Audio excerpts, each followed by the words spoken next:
I really need to do something with that 30-second countdown. It's a little bit of an anti-climax at the end of it. I promise, Sonny, next week there'll be a better 30-second countdown. Oh, dear me. I didn't realise 30 seconds could last so long. No, I know. What's always interesting about that is when you see that 30-second countdown, what people do whilst that 30 seconds on. So I finished my coffee. Michael Finnigan blew his nose. Blew his nose, yeah. You're not supposed to hear that. So in fact, how are you, Michael? Are you all right? Excellent, thanks. Yeah, how are you?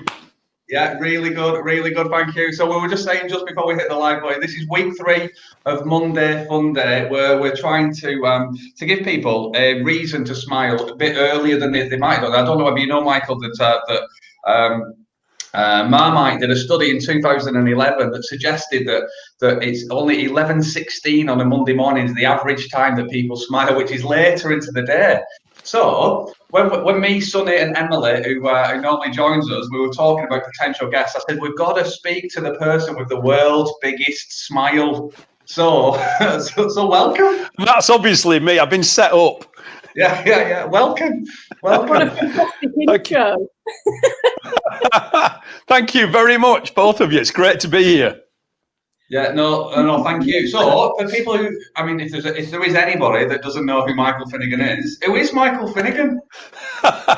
Who is Michael Finnigan? A lad from Chorley who hasn't got a real job. He just buggers about all the time. That's it. That's who I am. Trying to make people feel good about themselves and their futures. That's what we do. And we do it all over the world. We've been doing it for 20 odd years. And it's just an absolute pleasure and a privilege every day. I probably start smiling about 10 seconds after I wake up, I think, because I must be the world's luckiest person. So that's it's not 11:30 anyway when I have a smile. I can't believe that. That's right. Sad actually. It is. Really, you need to fix that. You need to fix that, Lee. And that's what we're trying to do. That's what, speaking to. So the first question that pops into my head is what do you do in those first 10 seconds, Michael? Try and remember who I am. Hey, and that is not, I'm not kidding. I wake up and I think, where am I? Am I in the right place? That's the main question, isn't it? And then what am I doing here? Am I the only one? Do you not do that? I do. I think, is it weekend or have I got to go to work today? Is it weekend? Does it matter? The only question I've ever asked, because I travel a lot, me and Lee travel quite a bit, mate, don't we? But I travel all over the place. Used to travel all over the place. So I'd be in hotels 3 or 4 nights a week, Sonny. So I seriously would wake up thinking, where I am is absolutely irrelevant as long as I'm in the right place. That's the only thing that matters. Yeah. And I'm not late for anything else. That's the other thing. So that's the first 10 seconds, Lee, working it out. Sometimes it takes me a bit. Sometimes it takes me a bit longer than that. Brilliant. So I was conscious because having a professional like yourself on to chat with this morning, I needed to do a little bit of preparation. So we've got some post-its. Some post-its. Wow. So what are you going to do with them? You're going to put them on your head? Yeah, no. Maybe that's next week. Actually, that's a good idea for the next guest. Actually, we can do that, couldn't we? So what we're trying to do here is use the word fun, because that's Monday Fun Days. Use the word fun and got 3 questions from fun. So each question starts with the different letter of fun. So the first one is, give us a fun fact about you, Michael. Give us a fun fact about me. Well, a fun fact about me is I've got 4 daughters. 4 daughters. And not only that, I've got 2 granddaughters. So I am completely surrounded by amazing girls in my life. And if ever you wanted to start the day thinking about what can I think about in my life to have some fun today, it would be the fact that there are 7 women trying to cheer me up who think I always need a cup of tea and I always need a sandwich or something. So I just remember me 7 things. So I don't know how many people are surrounded by 4 daughters and 2 granddaughters. I'd be amazed if anybody listening is that lucky. But that's a fun fact about me. There you go. Anybody beat that? Lee, can you beat that? Sonny, can you beat that? No, my dad was can ever beat, but that's nobody can ever beat it. No. Nobody can ever beat it. I can't get in a bathroom, but apart from that, life's amazing. How have you managed to keep your hair with so many women around you?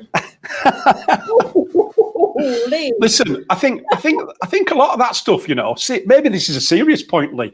I think a lot of that stuff is about whether you're a person who worries. Who a lot of our time, I know I was a bit glib about it earlier on, but a lot of our time is spent within organizations with leadership teams, helping them understand how to be the best they can be, because there are a series of techniques you need to adopt if you're going to do that.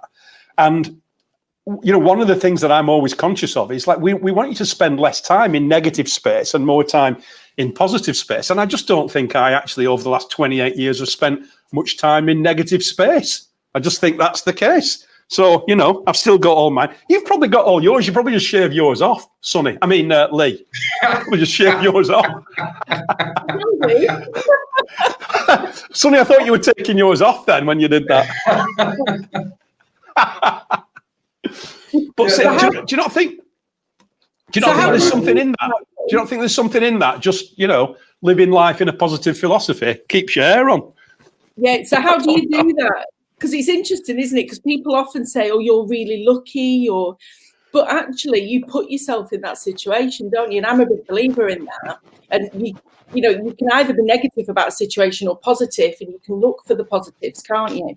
So how do you do it to stay positive? You can. I think what we were doing some work with Lancashire Police Headquarters once, Sonny, about 20 years ago, and every manager went through our 3-day How to Be the Best You Can Be program, and as it started rippling out, word got out about what it was like, and this lady went to see a chief inspector and said, "This Finnigan bloke, is he going to expect me to be happy and positive for like 10 minutes a day or something?" And this chief inspector said, "Oh no," he said, "it's much worse than that." And she said, "Like, why? What is it?" She said, "He wants every single thought you ever have." And she was like, "Oh no, I can't do it. I just can't do it." And she came on the course and she was fine. So again, it's a bit glib, isn't it, Sonny? But I'm asking for every single thought people ever have, because they add up, don't they? The totalizer of that, the accelerator of that, the aggregator, means that if you're not doing that, then you're in trouble. You're making it harder for yourself. And what we've got then is we've got a series of techniques that teach people in the short term, how do you do that? In the medium term, how do you do that? And then in the long term, how do you do it? So the mind's a muscle, Sonny, isn't it? As you know. So we're getting people to work on it all the time. And if you don't work on it, you ain't going to be as positive as you could be and as happy as you could be. It's as simple as that. Now, what I would say is that some people are wired in a way, naturally, or, through their environment in the first few years of your life, where they find it easier to be like that than others. And there's far more people find it difficult than find it easy. But, all the techniques that you can read about out there will get you there, but you have to work at it. Most people do. We're probably blessed, are we? We don't have to. It just comes natural. But that's not many people are lucky enough to have that. Yeah. What do you think, Sonny? No, I totally agree with you. I think it's sad that the lady at the headquarters thought only 10 minutes that you wanted her to be happy for. That's quite sad. She'd heard, yeah. Yeah, she'd heard something. She'd heard, she'd misheard a message about it. But the thought of being 23 hours and 50 minutes negative obviously appealed to her. And she's only a police officer, so nothing to worry about there. Yeah. And I suppose positivity means that you surround yourself with positivity as well, don't you? And, certainly you don't want to be around people that are negative and going to bring you down, or mood hoovers, as they call them, or, you want to be positivity. Well, I'd say the other side of it as well, Sonny, there's a lot of people don't want to be around me. We've got people in our village who cross the street when they see me coming. I can promise you that. And I guess that makes life better for them and better for me. So, fine. Do you know why that is? Yeah, I do know why it is. Because some people just happy being miserable. That's why. Yeah. Let's be honest. They just are. They think you're off with the fairies, don't they? What's he got to be so happy about? Yeah. They think you either just got lucky last night, or you're on something, or you've just won the lottery. Those are the three reasons people think you can smile before 11:15 in the morning. Yeah. I think what you're both saying is it comes down to perspective, doesn't it? I think the very first time I met you, Michael, you said something around that people always say they have a bad day, but they don't really have a bad day. They might have a bad minute or a bad moment within that day. So it comes down to perspective. And yeah. Vinny, Lee, I might have told you that I once met a lad I went to school with. He was a year above me at school, and he always wanted to be a train driver, this lad. So I was on the platform at Preston one day, going to Euston, and I saw him about 50 yards away, and he was in a train driver's uniform, a Virgin uniform. And it was dead quiet. It was about 6 o'clock in the morning. I shouted, "Hey, Vinny." And he looked at me and he went, "Oh, Mick Finnigan from school." And I walked up to him and I said, are you a train driver? He said, "Yeah, Mick, I always wanted to be one and I've become a train driver." And I said, "Well, how are you doing? Listen to this. He said, "I'm having a bad year." Wow. A bad day? Did you just say a bad day? Vinny was having a bad year. And I said, "Vinny, it's only September." He was like, "I know, don't. And he said to me, "What about this phrase? You've heard this recently. I can't wait to see the back of this year." Right? Vinny thought it was the year's fault. Seriously thought it was the year's fault. And he was waiting for the year to go and then he could have a good year. I can imagine bumping into Vinny on like the 10th of January, asking him how he's doing. And he just said, "Oh, it's not started well, Mick," or something like that. That didn't happen, but I'm sure it could have done. So you're dead right. You're dead right, Lee. You know, people think it's the external circumstances that create those conditions internally, and it never ever is. Sorry, Sonny, go on. I was going to say it's particularly interesting at the moment, isn't it? Because certainly people are being tested to their absolute limit. You know, we're all suffering with the pandemic.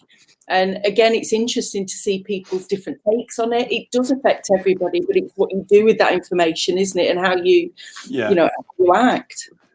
It is. And I do think, I mean, I've had a lot of feedback on LinkedIn, you know, saying that's all great what you're saying, but what if I'm not feeling like that? Yeah. And I think that's a really good point. So I've spent a fair bit of time talking about empathy and talking about how when you're coaching people, you've got to come down to where they are and then bring them with you in an empathetic coaching way. But my overriding impression, I don't know what you two think, my overriding impression is that a lot more people think it's a lot worse than it really is. Does that make any sense to anybody? Do you know what I mean? Yeah. I've spoken to some people who are a bit down in the dumps, and it's not a surprise because life's tough. But a lot of other people, Sonny, and I think the vast majority of people are making it harder on themselves than it really is. And that comes back to your point about perspective, Lee, because they've lost that sense of perspective. I've got a mate who's dying of cancer at the moment. He might die this week. And I put on LinkedIn that there's not one person reading these posts who he wouldn't swap positions with right now. Not one person he wouldn't swap places with. And Sonny, I think that's what you're kind of saying, really, that we do get it a little bit out of what Lee calls perspective. We really do. Yeah. We really do. Agree. So we're 13 and a half minutes in. Now up to question number 2. All right. So the first one started with Beth. The second one, what's your understanding of fun, Michael Finnigan? Oh dear, what's my understanding of fun? If I'm being totally honest with you out of context, because I would normally put this in context, laughter for me. I'm never far away from Morecambe and Wise or Laurel and Hardy last night I was watching Upstart Crow on BBC iPlayer, which is it's about William Shakespeare. I was rolling about laughing on the sofa last night at this silly BBC programme. And, you know, people do say, don't they, that it's the best medicine, that laughter is the best medicine. And it seriously is. I've got a mate, he lives in Boston now in America. But when we go out together on a boys' night out, we laugh so much, I think my head's going to fall off. You know, and I actually wish it would fall off because it starts hurting. We're laughing that much. And I just can't stop it. When my kids were little, Lee and Sonny, I used to say to them, I could make them laugh just by saying, "Don't laugh," right? I could make them laugh just by saying that. And sometimes I used to say, "Right, I'm going to count to 10. And when I count, it's happening to me now. When I count to 10, we're going to start laughing. And they'd sit there and look at the car like that. And I'm not kidding. When I'd count to 10, they'd start. and we would laugh for so long. We'd have to stop, and we get home and we get out the car. We walk into the house, and my wife would say, "What is up with you lot?" And the kids would go, "Dad's been counting to 10. Dad's been counting to 10 again." We're just falling about laughing. So for me, Lee, it's all about whatever makes you. You've got to have that laughter, and it's. I don't know what the medical terminology for it is, but I'm sure it's releasing serotonin into your nervous system and actually genuinely making you feel better. And what's interesting is that serotonin is there in the brain all the time, but if you don't call on it, you're not going to get the benefit of it. So call on it. You know what I mean? Yeah. Do whatever you do to bring a bit of joy into your life. So for me, long answer, sorry, it's laughter. That's what I like doing, a bit of comedy. What about you? What's your recipe? So just comments has just come through from Chris Durham as well. He's just agreeing with you as well. He's saying laughter is the best medicine. So true. So yeah, well said, Chris. Well said. What's your tip? What's your tips? Come on, you two. I'm doing all the talking here. No, you're really right. No, you're right though. With laughter, it releases all the natural endorphins, and also it's the leveler, isn't it? Between us all, we can all laugh. You can find it in yourself, even if you don't really feel like laughing. If you start, like just watching you there, Michael, I was laughing with you and my eyes started to water, because it is infectious, isn't it? It is infectious, isn't it? Sonny, once I took two mates to Germany on holiday. I was doing German A level, and these two lads weren't doing German, but I had such a good time the first time I went. They wanted to come with me. So the Germans, when you were doing that kind of exchange trip, they sent you somewhere where the Germans don't speak English. So I said to these lads, but you're not going to be able to speak for 3 weeks. Yeah, we'll have a great time. They had an absolute ball talking Anglo-German or whatever you call it. They didn't have one sensible conversation in 3 weeks. They had the best holiday, they said, they've ever had. And that's because that laughter is that kind of, what is it, the lowest common denominator, isn't it, in that sense of communication between two people. They just loved it and never had a conversation, just had a great time. Yeah. And it comes easier to some people than others. I know if we've taken fun equipment into offices, it's really interesting watching the psychology, because some people will just full on go for it. They'll know how to play. They'll engage in that inner child that we've all got. Other people stand back. We've actually. Sonny, could you put a percentage on that, Sonny, or not? I'd say it's about 40, 60 people. Yeah. That's very rough. But it's amazing how many people you've got to encourage to play and encourage to laugh. And once they do it, they let themselves go. And once they see, it's amazing, isn't it? Yeah, if you see other people doing it and having fun, they'll join in. But I'd probably say there's less than 20% of people naturally predisposed to it, is what I'd say. Yeah. So I understand what you're saying. You got to bring it in. Children don't have that, do they? Children all have that inner play. You don't get a child that doesn't really play. They might play in a different way, but they all play. Yeah. The only thing that makes them sad is bedtime, isn't it? Yeah. The only word a child doesn't like, bedtime. Yeah. Tidy your room. Get lost. Make me. You can't catch a kid, can you? You can't make it. You can't catch it. I can't catch my grandkids anyway. There is no stick when you're a kid, is there? I'm not bothered. Do what you want, Dad. We get all these don't we, when we're older? We develop all these bad habits, and actually we've just got to let those barriers go a little bit. And certainly laughter is a fantastic way of doing that. Yeah, that's my secret anyway. You'll never find me far away from a giggle about something, ever. Yeah. Maybe too much. When we started this 3 weeks ago, there was we started with laughter yoga, and I don't know whether you've tried this, Michael, but I haven't. Go on, are we doing it now? Are we going to do it now? Oh, you'd be perfect. No. But I know a man who can do it. And what would be amazing? The whole thing about laughter yoga is that it's just breathing exercises, and it's forced laughter, but you just feel happier after it because you can make yourself laugh. Exactly in your 10-second example. So laughter you can just make yourself laugh, can't you? Everybody's got it inside them to have fun and enjoy themselves. Yeah, you can. You can. Yeah. I need the breathing exercises because when I start laughing, I lose the ability to breathe. I think I am genuinely going to die. So that'd be a good tip, that. Yeah, no, amazing. Amazing. Right, question number 3. Question number 3. So this one begins with N. What was your nickname at school, or what's your favourite nickname for somebody? I've had what's my favourite nickname from somebody that somebody's given me? Yeah. So my nickname at school, boys are hopeless at nicknames, aren't they? Because all they do is shorten your surname, don't they? I don't know what your nickname was. So my surname's Finnigan. So guess what my name was? Finny. That was my nickname, Finny, right? And I absolutely loved it because my dad idolised a footballer called Tom Finney. So I guess early on I thought, well, I must be a footballer then. I'm a footballer trapped in a child's body. So I was always Finny. But then when I got older, I met these lads, and one of them, realising that I had this character about me, which was a bit mischievous, let's say, as a person, he called me Fingers, right? And so he said, hey, it's Fingers Finnigan. And I said, what do you call it? His name was Doug. Doug, what do you call me Fingers Finnigan for? And he said, well, you just remind me of like Walker off Dad's Army. So, Private Walker. So you're like that Jack the Lad or something like that. So, and I really liked that name, but you can't give yourself a name, can you? Somebody else has to do it for you. So I've of all the people in the world, I've got one person, my mate John Martin, who I met when I was 11, who still calls me Finny all the time. If he sends me a birthday card, he puts on it to Finny. And a Christmas card says to Finny. And it's absolutely fantastic. I don't know if anybody still calls you two by your nicknames, but it makes you laugh when when John phones, all right, Finny, and I'm laughing straight away. Yeah. I'm 11 again. It's brilliant. What was yours, son? Do you know, I was just thinking, I didn't have one because I had a bizarre name anyway.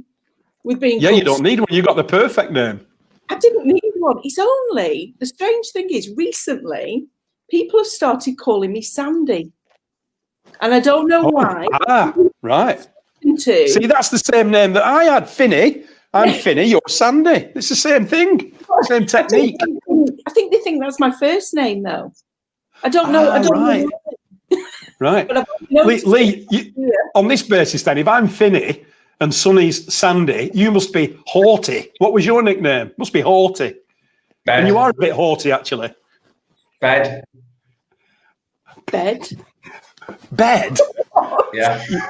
You're going to have to explain that. That is not a self-explanatory nickname like mine and Sandy's are. So it was in secondary school. I was in my first French class, my first French lesson, and you have to go around the room and you have to go je m'appelle, so like je m'appelle John, je m'appelle Adam, and I got to mine and I went je m'appelle Lee, and then the French teacher just pointed and laughed at me, and she went, and I was like, what? And she was like, you just said your name is Bed.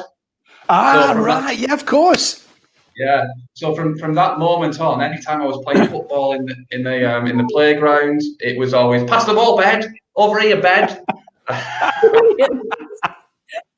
And it stuck, did it, Lee? It stuck. Yes, it did. It did stick. Brilliant. You'll be forever now Bed to me. Yeah. Yeah, amazing. Nicknames to Bed. Some nicknames I think are really quite. So there's a guy that I know called Ashley, and his nickname, or what he was when he was growing up, he was called Two From Man, because he's got a protruding forehead. Do you know the picture from the evolution picture where it starts off at apes through to man? Yeah. His nickname when he was growing up was Two From Man, because they said he looked like this one here. Some nicknames are cruel, aren't they? My nickname was all right. Sandy's actually all right, as if that's a nickname. Bed's all right, because we know where it's coming from. But some are a bit cruel, aren't they? Yeah, they can be. I like that. They can be. He's all right with it, so I'm all right sharing that one. Right, I've got a little game for you both now, actually, if that's all right. Yeah. All right. So it's would you rather have an abnormally big toe or an abnormally big ear? Michael Finnigan. He's thinking about it. He is thinking about it. What about you, Sonny? It's funny how it's frozen and he's still smiling, though. If it freezes on me, I've usually pull in a funny face or something. Right, go on, let's go with the serious answer. I'd rather have a big ear so I hear everything that goes on. Because a big toe, no shoes are going to fit me. It's not going to give me any advantage, is it? Better balance, maybe. So there we go. I'll add him back in when he comes back in. So I think I might have offended him with Ash's surname, or with Ash's nickname. I think I might have offended him a little. Never mind. So okay, so another one for you then. Would you rather give up your phone, or only wear Crocs for the rest of your life? Oh, only wear Crocs for the rest of my life. Why not?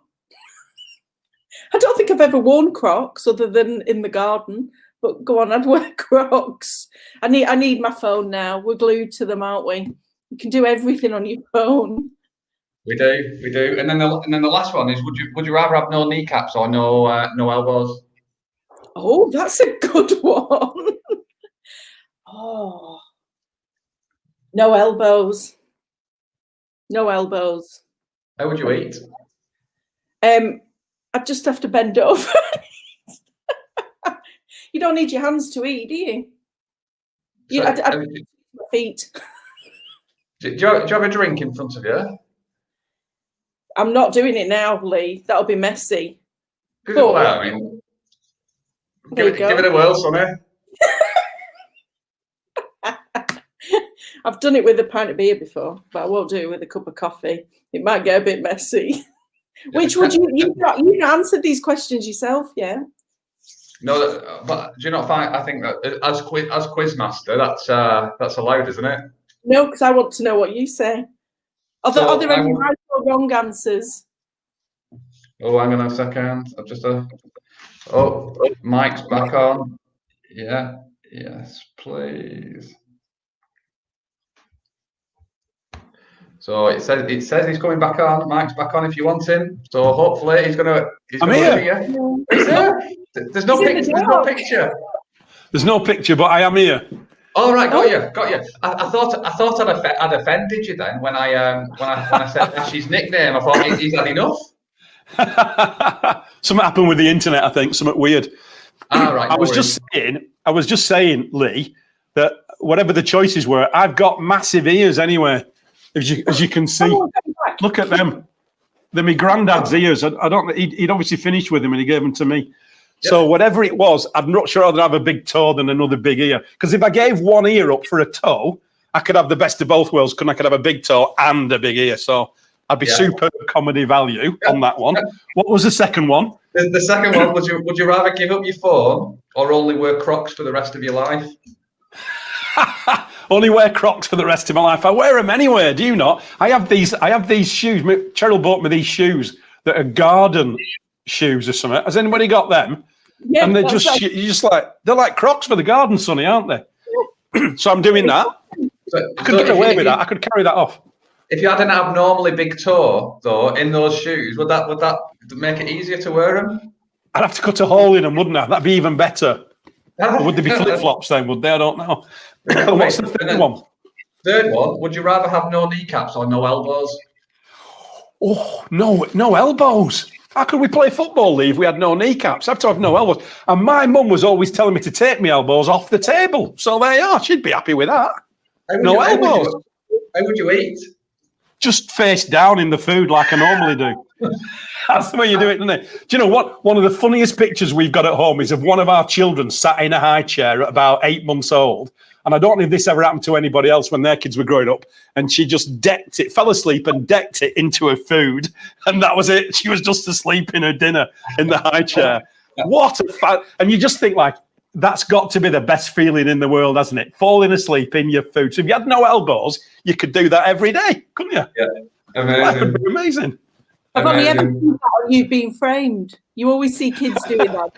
Falling asleep. It's great, isn't it? It's great. You used to happen all the time. All the time. The interesting thing is that Michael's answers were exactly the same as my answers. They are. Sonny, we're a team. We're a team. It's like he went. It's like he went off at that point just to note down your answers to come back with the right answers. I went to the loo. What do you mean? So if somebody is smiling from 10 seconds after they wake up, what's the rest of the day look like for you, Michael Finnigan? Oh, exhausted, brilliant, just brilliant. Just, you know, I think more than ever now, life, what it's done, I think, for us, is it's made us realise that relationships are everything, aren't they? Relationships with customers, relationships with family and friends. So to just snatch those moments I'm probably more conscious than ever that people, like you said before, Sonny, are finding it hard. So my daily is just about, I actually call it sprinkling a bit of magic. You know, every time I speak to someone, whatever it's about, I try to sprinkle a bit of magic and help them get through the day, you know, so that's it. So the rest of my daily, until I fall asleep tonight, will be sprinkling magic and see if I can make people feel good. That's about it. Until you fall asleep in your food later on tonight. Yeah, fall asleep in me pasty later on. Amazing. To have that your aim for the day, though, that's really, really, really commendable, isn't it? You know that sprinkle some magic, Sonny. Yeah, absolutely. I love that. So, if people wanted to find out more about Michael Finnigan, where could they do that? Well, one of my colleagues has just, knowing that I'm absolutely clueless on stuff like this, has just given me a sheet of paper and said, tell them to go to i2ihq.com. That's how hopeless I am as an individual. I can't even remember that. So go there, and if you can find anything there, good luck. We have got a very expert team who will make sure there is something there when you get there. Yeah. But don't rely on me. Perfect. Lots of laughter. So if you had to finish with just a couple of things, a couple of tips, or a tip to help people bring more fun to their lives, what would those things be? Well, I think they're probably obvious ones now, aren't they? But I think you've got to be really careful what your screensavers are on your phones and on your laptop. I think that's an absolute killer one, isn't it? And most people, I think, are good with that these days. I think you've got to be careful about what you have around you. So if I'm looking at what I have around me, you know, in my office, I've got photos of amazing people and memories. I've got books to hand all the time that can just help connect me. So I'm really careful about my environment. And then probably the thing that people don't do often enough is I've got fantastic ringtones on my phone. When my alarm went off this morning, and the different ones at different times. So my alarm went off at 6:45, and this morning it was Thunderbirds. So that's partly what, you know, for the first 10 seconds, I'm singing Thunderbirds. That's another thing I'm doing. At other times, it's Indiana Jones. And at other times, it's Bring Me Sunshine, Morecambe and Wise, which is my favourite song, Bring Me Sunshine. So do a little bit of that and manipulate your environment to help you get started on the right foot. There's my tips. Amazing, amazing. And I have one for that for you. Oh, sorry. I think people should stop listening to the news as well, because the amount of time, if you can wake up really happy, and if you just get a little glimpse of the news, it can bring you straight back down. So just listen to the important stuff. That would be my thing to add to that. Love that, Sonny. Yeah, love it. Yeah, completely.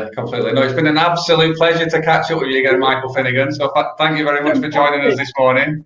You too. Thanks, Bed. And Sandy, lovely to meet you. Oh, well, enjoy the rest of your days. Sonny, any words of inspiration to leave us with? Words of inspiration: just have a fantastic week and keep smiling through it. Just something, just starting again here. Last night I deleted half of our website, so don't go and look at it. Don't go and look at it. Pressed one button, deleted half of it. So I could be really glum today, but I'm not. I'm looking on the positive side. You got half a website, Sonny. I love it. Call him Arthur from now on. A nickname for your website, Arthur. Always look on the bright side of life. Have a great Brilliant. week. There we go. Brilliant. You too. Well, enjoy tonight, folks. Take care. Take care. Bye.